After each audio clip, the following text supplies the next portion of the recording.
दोस्तों मैं आपको बताता हूँ, आप जब भोजन करते हैं ना, आप भोजन करते समय आप समझ जाइए, जब आप करते हैं उसी समय आपके करने के तरीके से ही, भोजन करने के तरीके से आप समझ जाएंगे भोजन हमें पचेगा कि नहीं पचेगा, आपको समझ जाना चाहिए सर। खाना खाने के बाद यदि आपका भोजन पचेगा या नहीं पचेगा, गैस बहुत बनेगी, यह आपको जानना बहुत ज़रूरी है।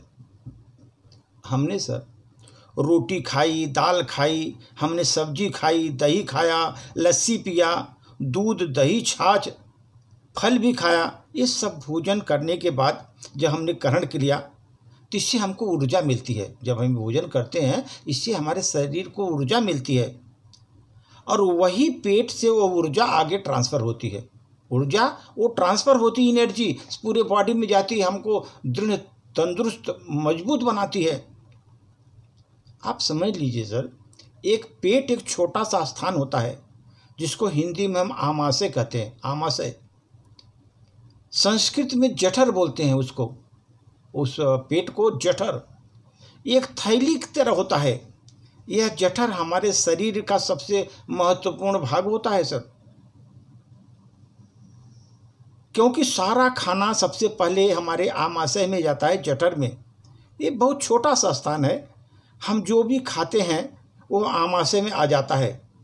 आमाशय में अग्नि प्रदीप्त होती है, अग्नि प्रदीप्त होती है जिसे हम जठराग्नि कहते हैं। अग्नि प्रदीप्त होती है जिसे हम उसे जठरांग कहते हैं, जठराग्नि।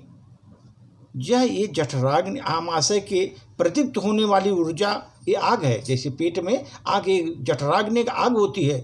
जैसे हम खाना खाते हैं ये जठराग्नि प्रदीप्त हो जाती है, जैसे कोई आपने आग जला दिया उस तरह प्रदीप्त हो जाती है। ये ऑटोमेटिक है। जैसे हम रोटी का टुकड़ा मुंह में डाला, उधर जठराग्नि प्रदीप्त हो गई। यह अग्नि तब तक जलती रहती है जब तक खाना पच नहीं जाता। अब हमने खाना खाते गटागट पानी भी पी लिया, खूब ठंडा पानी पी लिया। अब तो आग जो जठराग्नि थी, जो जल रही थी, वो तो बुझ गई। आपने खाना खाते समय ठंडा पानी को पिया, गर्म पानी, ठंडा पानी, पानी पिया खूब, तो आपके पेट के अंदर जो जठराग्नि प्रज्वलित हो रही थी वो बुझ गई और उसने पचन की जो क्रिया है वो रुक जाती है। आपके पाचन क्रिया वहाँ पर रुक जाती है, वहाँ पर पेट में आपका पचता नहीं। ये हमेशा याद रखिए, खाना पेट में जाने पर दो क्रियाएं होती हैं। एक क्रिया को हम कहते हैं पचना और दूसरे को बोलते हैं गैस बनना, सड़ना। उसी में वो पचता ही नहीं पेट के अंदर। आयुर्वेद के हिसाब से जब आग जलेगी तो खाना पचेगा, खाना पचेगा तो उससे रस बनेगा, रस से मांस, मज्जा, हड्डियाँ, रक्त,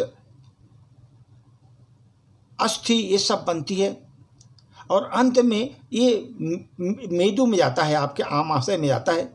ये मेदू में जाता है, मेद में, तभी होगा खाना पचेगा। खाना सड़ने पर सबसे पहला जहर बनता है। अगर पेट के अंदर खाना सड़ गया, आपके पेट के अंदर वो जहर बन जाता है, तो वो क्या करता है सर, यूरिक एसिड बनाता है। और जब यूरिक एसिड आपके शरीर में बनना चालू हो गया ना, तो आपके घुटने, कंधे, कमर में दर्द शुरू हो जाती है, क्योंकि यूरिक एसिड का काम है आपके जोड़ों को खराब करना, जोड़ों में दर्द पैदा करना। क्योंकि यूरिक एसिड एक ऐसा दूसरा विष है जो हम कहते हैं एलडीएल, खराब कोलेस्ट्रॉल। अब कोलेस्ट्रॉल के बढ़ने से ही ब्लड प्रेशर, बीपी बढ़ता है, बीमारियां आ जाती हैं। जब खाना पचता ही नहीं तो ये सब बीपी सब स्टार्ट क्यों हो जाता है? आपकी डाइजेशन सही नहीं है। इसलिए जब खाना पचता ही नहीं तो आपको कोलेस्ट्रॉल बन जाता है और खून के अंदर दिल के नाड़ियों से निकल नहीं पाता। रोज़ थोड़ा थोड़ा कचरा खून में आ जाता है और एक दिन नाड़ी को ब्लॉक कर देता है, नाड़ी को ब्लॉक कर देता है, बोलते हैं कोलेस्ट्रॉल बढ़ गया। उसी समय लोगों को क्या है ना, नाड़ी में हार्ट अटैक आ जाते हैं, दुनिया का प्रॉब्लम हो जाता है, क्योंकि वहाँ पर एक कोलेस्ट्रॉल जा करके आपके नाड़ी के तंत्र को ही अवरोध कर देता है। इसलिए हमें इस बात पर ध्यान देना चाहिए कि जब हम खा रहे हैं तो ठीक से पचना चाहिए। आप थोड़ा खाइए, ज़्यादा नहीं, दबा के मत खाइए, थोड़ा खाइए जिससे आप पचा सकें। ठीक से पचना चाहिए। यदि पेट में ठीक से आग, वो जठराग्नि प्रदीप्त होती ही है, क्योंकि बिना आग को खाना तो पचेगा नहीं आपका, और खाना पकता भी नहीं। ये महत्व की बात आप जान लीजिए सर। खाना नहीं खाने को पचाना है, खाना खाने के नहीं, उसको पचाना भी है। हमने क्या खाया, कितना खाया, ये महत्वपूर्ण नहीं है। हमने बहुत बड़े बड़े अच्छे 56 प्रकार के भोग खाया, वो नहीं, वो महत्वपूर्ण नहीं है। खाना अच्छे तरह से पचे तो उस तरह का होना चाहिए, आपके पेट में अच्छी तरह से खाना पचना चाहिए। सर एक फार्मूला है, कहा गया है एक संस्कृत में, भोजान्ते विषम वारी, खाना खाने के बाद तुरंत पानी पीना जहर पीने के बराबर होता है। इसलिए खाना खाने के तुरंत बाद पानी कभी नहीं पीना चाहिए। जब आप खाना खाते हैं तो जठराग्नि द्वारा एक दूसरे में मिक्स हो जाता है और खाना पेस्ट में बदल जाता है। पेस्ट में बदलने की क्रिया होने तक 1 घंटा रुकना चाहिए सर। जब आपने खाना खाया वो पेस्ट बनता है, पेस्ट बनने के लिए कम से कम 1 घंटा चाहिए। उसके बाद जठराग्नि धीरे धीरे कम हो जाती है। जब जिसे आप खाना खाया तो 1 घंटे तक वो जठराग्नि बहुत तीव्र होती है, उसको पचाती है। उस समय आपको पानी नहीं पीना है, इसलिए वो तब तक वो पचाती रहती है और धीरे धीरे 1 घंटे बाद वो जठराग्नि जो है ना, थोड़ा मध्यम हो जाए, कम पड़ जाती है। बुझती तो नहीं लेकिन कम पड़ जाती है, लेकिन बहुत धीमी हो जाती है।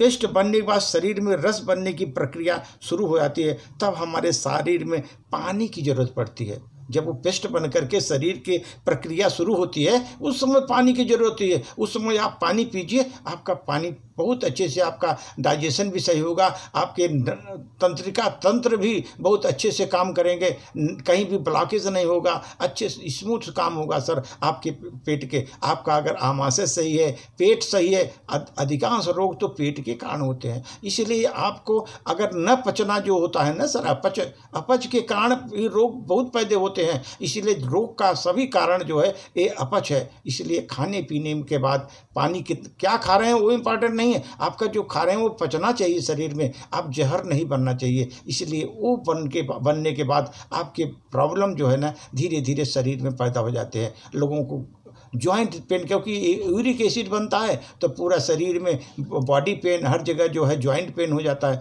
ये सब अवॉइड करने के लिए आपको अपने पाचन तंत्र को अच्छा करना है। खाना खाने के 1 घंटे बाद आपको पानी पीना है, जब तक आपका प्रोसेस कंप्लीट ना हो जाए आमाशय का, उसके बाद पानी पीजिए तो आपका अच्छे से डाइजेशन होगा सर। धन्यवाद।